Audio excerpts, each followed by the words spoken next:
Graphic designer হিসেবে আসতে চায় তাহলে 30,960 দিয়ে আসতে পারবে। তার মানে 38,700 হলো একবার টপ রুল।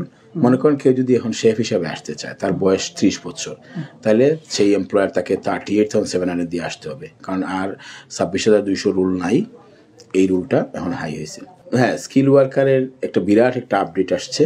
2020-তে যে রুলটা রিল্যাক্স ছিল ব্রেক্সিটের পরে, সেই রুলটা এতদিন অনেক রিল্যাক্স ছিল, বাট লাস্ট 2 ইয়ার্সে বিশেষ করে কেয়ার ভিসায় অনেক লোক আসার কারণে বা স্কিল ওয়ার্কার যে রিল্যাক্সের কারণে প্রচুর লোক চলে আসছে, যার কারণে গভর্নমেন্ট এই রুলটাকে কাট ডাউন করার জন্য তারা 300,000-এর মধ্যে সীমাবদ্ধ রাখার জন্য এই রুলটাকে টাফ করছে, যেটা লাস্ট ইয়ারে 600,000 চলে আসছিল তো নেট মাইগ্রেশনটা।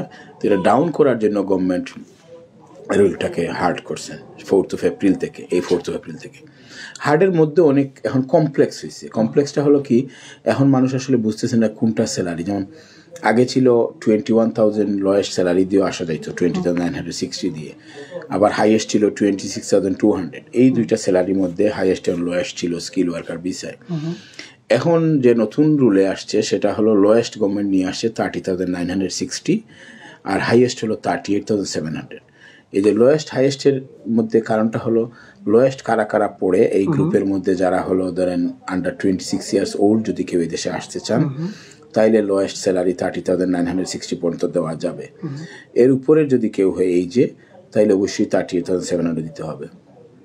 আবার আরও কিছু পজিশন আছে যেগুলাতে আসতে গেলে 30,960 দিয়ে আসা যাবে।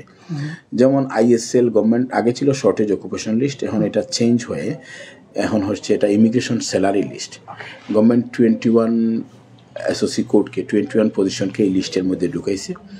এই পজিশন কেউ যদি আসতে চায় তাইলে 30,960 দিয়ে আসতে পারবে। সেক্ষেত্রে এইজ কোনো ম্যাটার না। কেউ যদি 32 বছরও হয়, সে যদি এসে ব্রিকলেয়ার হিসাবে আসতে চায় তাহলে এটা ISL লিস্টে আছে, সেটা 30,960 দিয়ে আসতে পারবে।